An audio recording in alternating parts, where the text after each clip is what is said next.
Hello મિત્રો, શું છે ગણેશ ચતુર્થીના વ્રતનું મહત્વ? સુખ, શાંતિ અને સમૃદ્ધિ પ્રાપ્ત કરવા કેવી રીતે કરવું જોઈએ વ્રત? જી હા મિત્રો, તો વ્રત ગણેશ ચતુર્થીનું આ વ્રત ભાદરવા સુદ ચોથના રોજ કરવામાં આવે છે. તો મિત્રો, આ વ્રત લોકો સુખ, શાંતિ, સમૃદ્ધિ તથા સંતાન પ્રાપ્તિ માટે કરે છે. આ માટે તમારે સવારે સ્નાન કરી પંચધાતુની ગણપતિની મૂર્તિ બનાવીને તેની સ્થાપના અને પૂજા કરવાની છે અને આ દિવસે ઉપવાસ કરવો. પણ હા, વ્રત કરનારે રાત્રે ચંદ્ર દર્શન કરવાથી સલંક લાગે છે.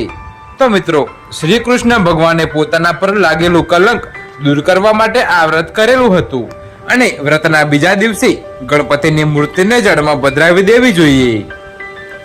તો મિત્રો, વ્રતની કથા: એક સમયે ગણપતિજી રિદ્ધિ સિદ્ધિ સાથે આકાશ માર્ગે કૈલાસ તરફ જવા નીકળ્યા. રસ્તામાં ચંદ્રલોકથી પસાર થતા ચંદ્રએ ગણપતિને જોયા અને ગણપતિનું મુખ તથા પેટ જોઈને ચંદ્ર ખડખડાટ હસવા લાગ્યા તથા તેની મસ્કરી કરવા લાગ્યા. તો આવા વર્તનથી ગણપતિને ચંદ્ર પર ખૂબ ગુસ્સે થઈ ગયા, જેથી તેને શ્રાપ આપતા બોલ્યા, ચંદ્ર, તું ખૂબ રૂપાળો છે, એની ના નથી, પરંતુ તું આ રૂપનું અભિમાન કરે છે અને તે આજે મારી મસ્કરી કરી છે, માટે હું તને શ્રાપ આપું છું કે આજે એટલે કે ભાદરવા સુદ ચોથના દિવસે કોઈ તારી સામું જોશે પણ નહીં તથા અને જો કોઈ ભૂલે ચૂકે જોશે તો તેના પર અણધારી આફત આવી પડશે. તો આવા શ્રાપને કારણે ચંદ્ર ધ્રુજી ઉઠ્યા અને તે બીકના માર્યા કમળમાં છુપાઈ ગયા, જેથી ચારેકોર છવાતા હાહાકાર મચી ગયો. તો મિત્રો, આ શ્રાપનું નિવારણ માટે સ્વર્ગના દેવો બ્રહ્માજી પાસે આવ્યા.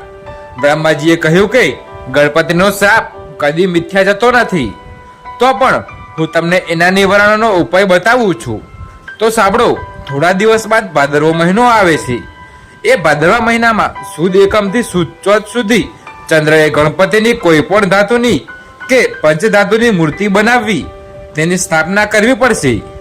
તો મિત્રો, ત્યારબાદ વિવિધ તેની પૂજા કરી નૈવેદ્યમાં લાડુ ધરાવવા પડશે અને સાંજે ગણપતિની મૂર્તિ વાજતે ગાજતે નદી કાંઠે લઈ જવા જળમાં પધરાવી દેવી પડશે અને આ દિવસે બ્રાહ્મણોને જમાડીને દાન દક્ષિણા પણ આપવાની છે, જેથી ગણપતિના ચંદ્રને આપેલા શ્રાપમાંથી મુક્તિ મળે છે. તો મિત્રો, હવે આ સાંભળી ભાદરવો મહિના બેસતા જ ચંદ્રજીએ ગણપતિની સ્થાપના કરી અને ગણેશ ચોથનું વ્રત કરવા માંડ્યું. બાદમાં તેને વિધિવત પૂજા કરી પ્રાર્થના કરી કે ગણેશજી, મારાથી ભૂલમાં જે કાંઈ બોલાઈ ગયું હોય તે કૃપા કરીને ક્ષમા કરજો. હવે આવી ભૂલ હું બીજી વાર નહીં કરું. તો પ્રભુ, તમે દયાળુ છો, કૃપા કરીને મને શ્રાપમાંથી મુક્તિ આપો.